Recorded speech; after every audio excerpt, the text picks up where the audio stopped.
Into this video, we're going to be breaking down a trade that we took on our Twitch stream and also in our Discord. Per usual, we took a long side trade right near these bottoms right here on QQQ. We're breaking down why was I long today. Today was CPI, and the CPI actually came in hotter than expected. SPY was selling off, but I still decided to go long on QQ, and as you guys can see, it was probably the best move of the day that we were able to catch. So I'm going to break down my thesis behind it and why I decided to go long.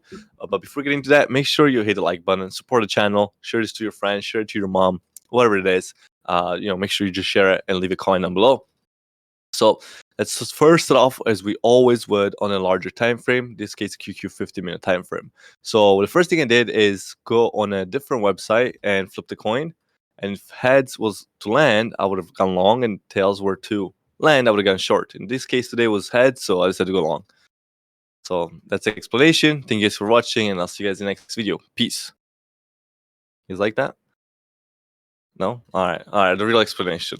So first of all, I'll start off on a larger time frame, 50-minute time frame. I like to mark out the previous day close. If you go to settings right here, you can turn on the previous day close simply just right there. Then go to the 30-minute time frame. And if any of you guys watched my video where I explain how I trade CPI, I told you guys to mark out the bottom of the CPI candle, the middle of the CPI candle, in this case will be roughly around right here, and the top of the CPI candle. That's all you need. You go on a 30-minute time frame, and when the market open, depending on where you open, you're gonna take that side of the trade. In this case, we open above the bottom, and if we open above the bottom, that means you're gonna go long, targeting the middle, and then the upper line.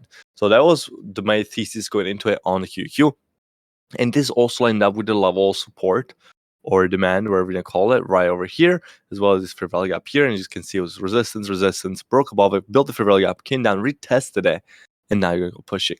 Now, there's a reason why I stuck with QQs, because SPY actually moved much different than the QQs today. And that actually has to play on, you have to understand why the SPY and the QQs are a little bit different. So SPY is 50% tech stocks, and QQ is 100% tech stocks. But the other 50% is something called the Dow Jones, US 30, whatever you call it.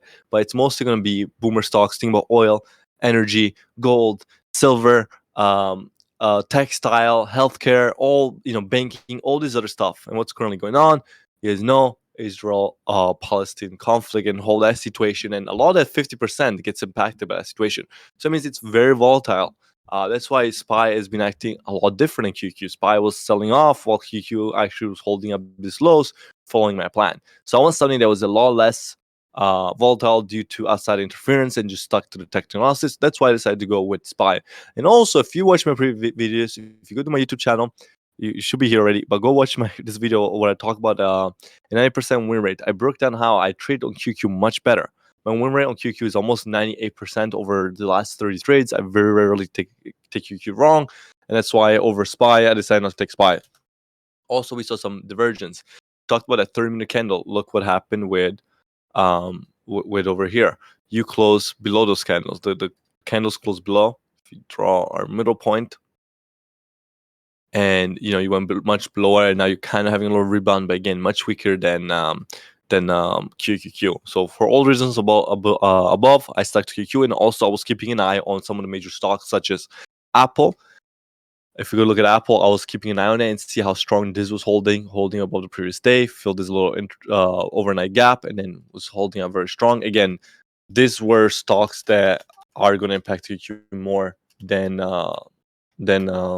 SPY. Because QQ is all tech stocks. Same thing with Nvidia. So that's why I decided to, hey, if my bias was going to be long, more than likely QQ is going to be the one that was going to go long, and it was going to be the better trade. So now I jumped in on a 5-minute time frame. You guys know, per usual, and look for the entry that was going to be the best entry, right? Because just because you have the right thesis in a large time frame, you still got to go into smaller time frames and understand where the best entries are going to be.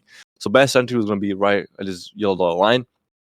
If you zoom into a 1-minute time frame, to also see, we saw a lot of choppiness here on that very first 930, little push higher, rejected to cut this low liquidity, came back down, came back for this level, and now chopped around it. So the best thing you can do is look for possible entry, which was right around sitting at these lows. That was a short position one, sitting at these lows. So that's roughly where we enter with a stop loss below this previous low.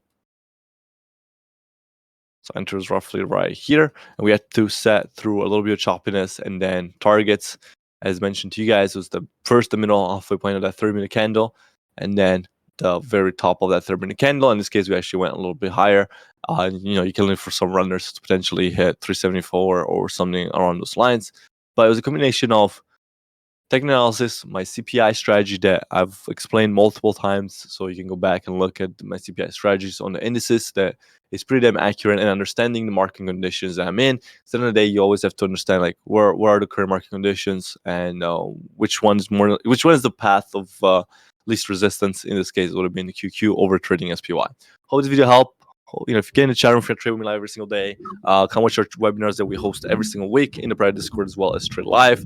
And as always, guys, hit the like down below, and peace. And before we leave, guys, a quick word from our sponsor, prop firm that we use, that I personally use, Futures Fund Network. I took this similar trade on NQ shorts and ES shorts using their $250,000 account. Now, you don't need $250,000 to trade on a $250,000 account. You can simply use $580 a month.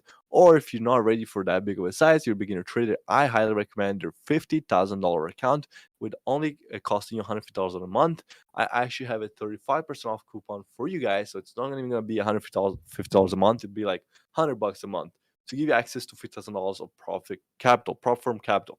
Guys, if you're trading, right, and you only have a $1,000 account, you're not going to do much. I promise you, go get yourself an account, pass the challenge, get funded, get paid out, and it will reward you a lot more than trading with your own small account. I promise you guys, go get it. The best industry. You can get paid out the same day you pass, same day you get funded, same day you make your first $1,000, you can get paid out. So make sure you go check them out and use the link down below.